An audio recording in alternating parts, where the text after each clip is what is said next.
So for the last 3 years, without fail, whenever I get a haircut, my physics supervisor always asks me, am I going on a date? And the one time he didn't ask me last week was the time I was intending to ask a girl out, as you've probably read from the video title. Now, usually I've always just said no because, I'm too busy with physics, or usually I'm more reserved because I'm a pretty rejection sensitive guy. Rejection sensitive dysphoria, ADHD. I'm not really the type to just go out and ask girls for dates. I've used dating apps in the past, but I'm not really a big fan of them. Anyway, this brings me to last week where, I've had a couple of fun little interactions with this IGA cashier chick who works near my house. And just been making eye contact, smiling, having some good talks, and you know what? I thought, fuck it. I'm feeling right about this. She's a nice girl, and I didn't really care about the outcome of what I asked her. I just wanted to do it. I just wanted to steel up my bravery and just ask. World War III is coming anyway, so don't have long left, so might as well just ask. And more than anything, I was just happy I did it. I was so nervous leading up to it, but I just went for it, and because of that, I just feel good. I feel good about that decision to just go for it. Turns out she's already seeing someone at the moment, which is a little unfortunate, but it is what it is. And like I was saying before, I didn't really care about the outcome of asking her. I just bolstered my confidence. I was assured of myself as well. Like, I think in the past, I was sort of gullible of like putting my self-worth on the line when it came to relationships. I felt unworthy, unlovable. If things didn't work out, like there was something wrong with me, or maybe the cosmic forces weren't working in my favor. So I was pretty proud of myself for this time. I think my general confidence nowadays is actually gone a bit up due to this YouTube, due to my therapy, and just understanding myself a bit more. So when it came to asking this girl out for the date, I didn't take it personally when she said no, and I was pretty proud of that as well. So that's enough of the girl talk. I want to talk a little bit about what I'm thinking about today for my tournament. So same as last week, I'm thinking about combo DI. I really want to get that habit in. And it's kind of a whack habit to sort of get a feel for, even though I know it, like which DIs do you do most of the case, whether I want to live, if they're sending vertically or horizontally. Like if they're sending vertically, DI down and out. If they're sending horizontally, DI down and in. And in general for combos, up and out is usually the play. The problem I'm facing is like, it feels like it's not sort of in my autopilot for when I'm prepared to get hit, am I going to do this DI? Usually for survival DI, I think I've got that habit trained. But when it comes to like combos, I'm not really ready for it. And like a classic I've been gullible of is, when like Roy does like jab bear, I'll DI in the jab and out the bear. So I'll just die super early. That's the main thing I sort of want to go into it with. But the second thing, just to spice it up, something different, is I'm thinking about ledge trumping when it comes to ledge trapping.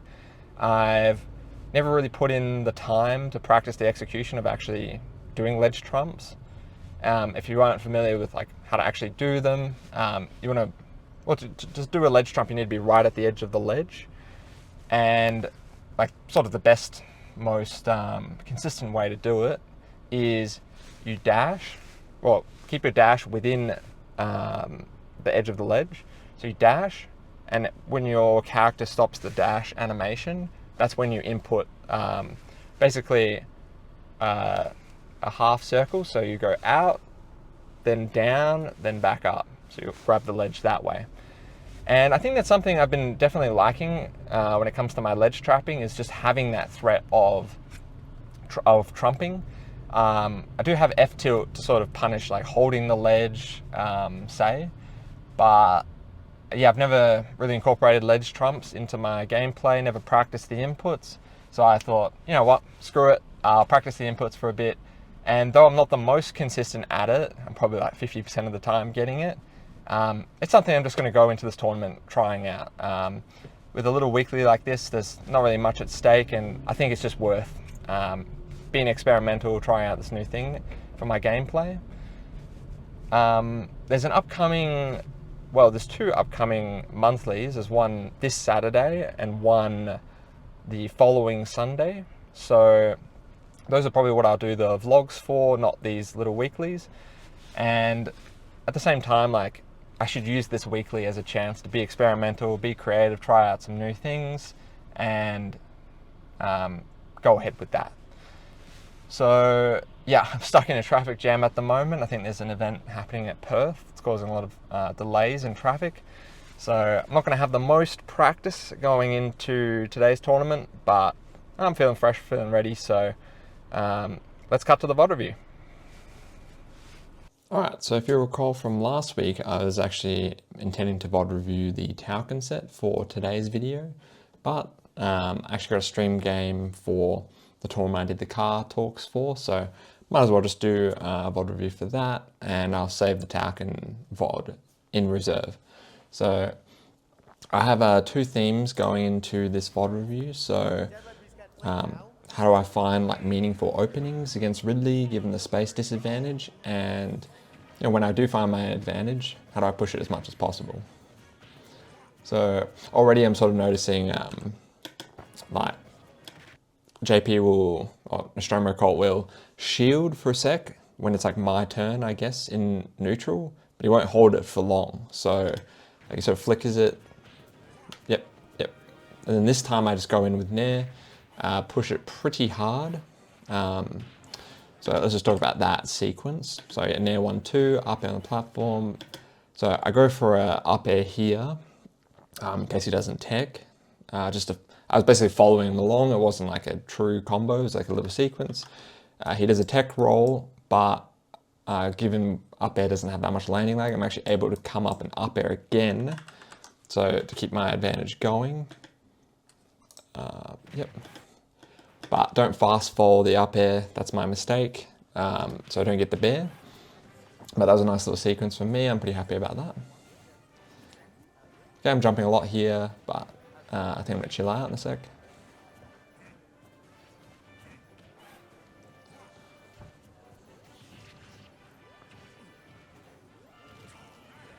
Yeah.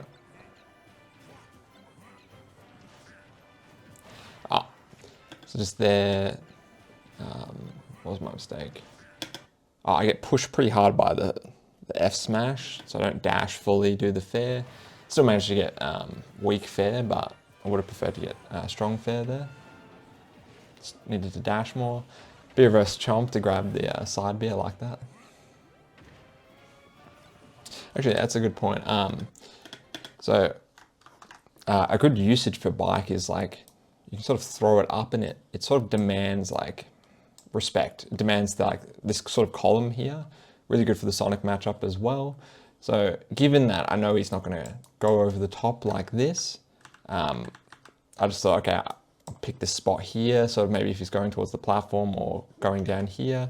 So that's my reasoning why I picked fair there. Being cheeky, just holding the bike. Okay. Let's see. So by backflipping, that's why I got hit by the get up attack. I thought it was outside the range.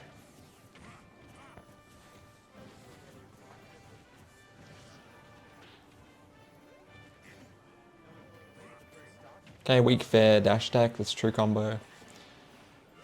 Okay, I didn't like that bear there. So I had the right idea. I set myself up right, I was in the right spot, but I went for double jump back air to try catch, but I was sort of drifting along with him, so I might as well have just done bear in this spot. I think it would have connected.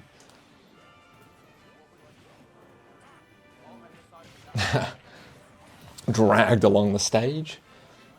That actually reminds me of a tip Corey gave me, which is just to spot dodge more. Let's talk about just to be more, spot dodge more just to be more unpredictable in neutral. You can spot dodge cancel with moves as well, obviously. Just talking about Ridley's jab, if you weren't familiar. It's a nasty little hitbox like this big. It's super annoying to try to get past, and I rushed too much. I tried to dash in, get something. You can either go on the platform, come down, get something like down air. I don't know if it'll kill. If I could just land, just dash attack or get some punish that way. Again, not killing, right idea though.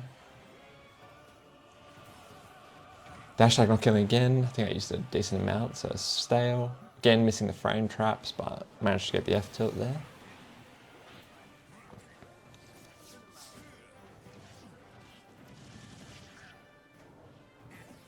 Okay. I like that.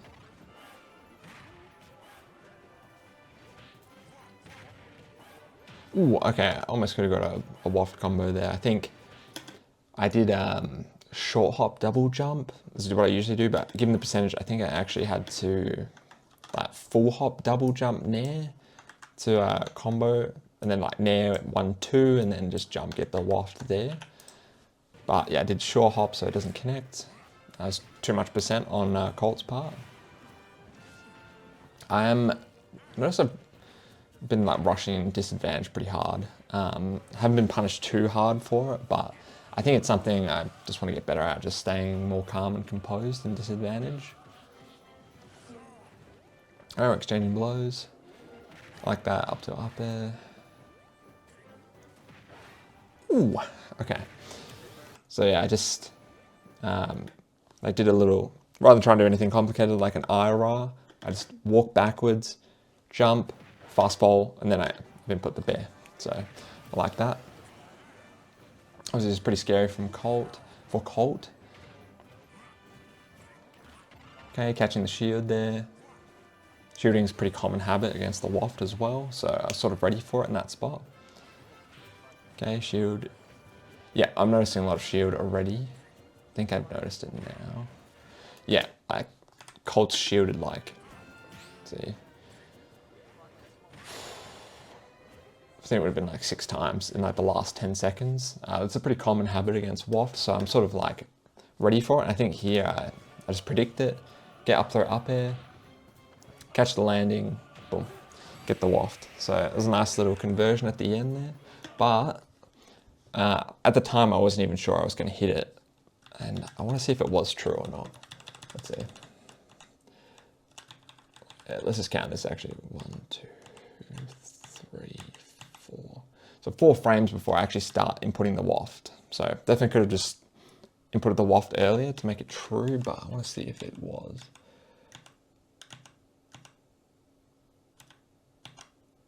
I have no clue if that means Ridley's actionable or not. I have a feeling he could have air dodged, maybe at the spot. Not 100% though. Next frame hits, so not 100% positive, but definitely could have made it more true as well. And one last comment, I guess, on that. The reason was I wasn't confident in it either is because I hit the up air here, like pretty high from the ground. It wasn't like a landing up air or anything, so there's a decent amount of time before I could hit the ground, but ended up working out, and I was pretty happy with how that game went. Another week, another college dropout is hitting the history books.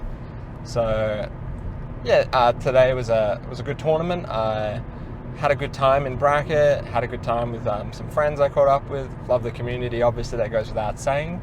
So, but I am on fraud watch though, because in the car talk on the way to the tournament, I said I was going to practice ledge trumping more in bracket, even though my execution wasn't as good.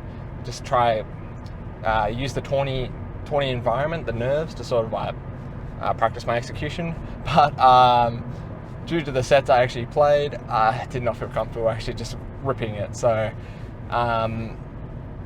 yeah, I'm on forward watch. What can I say? But that's something I'll definitely, rather than being like 50-50, I hit it. I want it to be like sort of 90-10 before I do it in bracket, because I didn't have that confidence to sort of go ahead with ledge trumping. But it definitely is something I want to incorporate into my game plan, and it's definitely going to help my ledge trapping. So look forward to that. Now, let's get into the tourney recap. So my first opponent was JP, aka Nostromo Cult, and yeah, our first match was on stream, so that's probably going to be what I VOD review, game 3. Now, game 1, that was a little bit of a stomp on my part. I ended up getting a stock lead, and then in stock 2, I found like this half waft. He like directional air dodge onto the platform, got the half waft on the landing lag, so that was a nice little find. But then game 2, he stomped me, so going to game 3, I sort of recomposed myself and ended up being a pretty close set. I was pretty happy with my performance, especially under that pressure, and yeah, managed to find the waft. At the time, I actually wasn't too confident I hit the waft, because like I didn't react quick enough when I actually hit the up air. I didn't think I'd get the waft out in time, but it worked. So yeah, pretty happy with that overall. Now that brings us to my second opponent, Corey. Previously Alex, they're no longer trans, they're just going by the name Corey. So yeah, then I fought Corey, and yeah, they kind of, well, I think I was doing good actually early game 1, so I was doing a good job. I think the hardest thing I struggle with in that matchup is Squirtle, because like Squirtle's so low to the ground, and I don't really know how to like get them off. Sometimes it feels like they can kind of overwhelm me, but I was doing what I practiced for the Axel. I think it was Ep7. I did the Axel set, where fair and down tilt are super good for small characters, and back air as well, because it outranges them. Fair's really good as well, and yeah, just trying to like keep a disjoint. Even though Wario doesn't have the biggest disjoints in the world, he does have bigger disjoints than Squirtle does. So I was also doing a good job like with my defensive movement, being hard to catch and predict, so they wouldn't just get their combo starters for free on me. And what was I saying? Yeah, but then they ended up stomping me game 2. I think they started to build like some momentum, figured out what to do against me, and yeah, I wasn't too unhappy with losing to them. Obviously, I was seeded to lose. So after Corey, I fought Varnami. Now, poor Varnami has a pretty big track record of versing me in bracket, specifically in losers.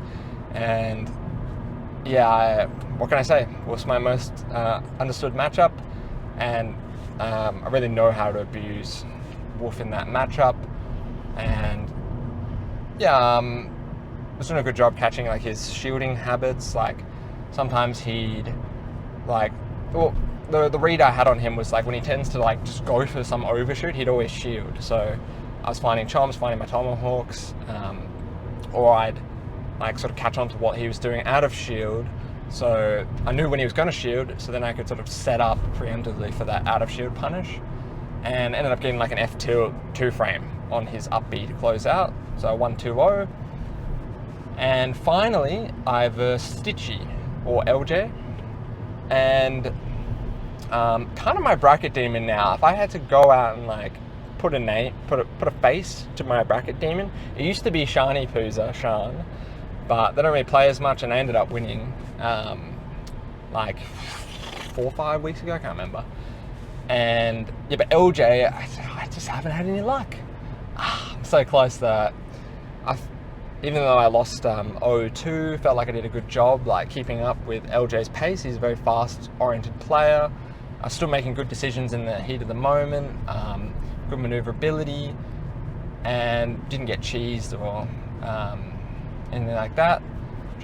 I think I really need to understand like my spots in the Lucas matchup. I feel like a lot of the time I'm sort of like going for things that I shouldn't, or I'm like letting go opportunities that present themselves. So just getting a bit more familiar with the Lucas matchup, what to do, and I think that's basically all I need. But LJ's a really good player, and super tough. So, so losing to him, that brings me to 2-2. So another 2-2 bracket, same as last week, but I'm not complaining about it. I was really happy with how I was playing overall, and got a nice 13th out of 34. So not really much more I want to say after that recap.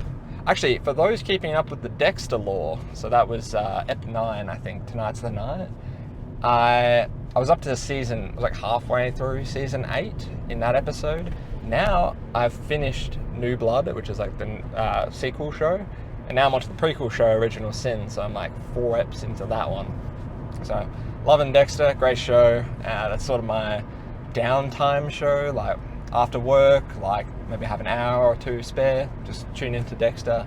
Huge show basically in my life, big fan of that show. So probably finish New Blood in time for the new show, Resurrection. So I think that comes out in July.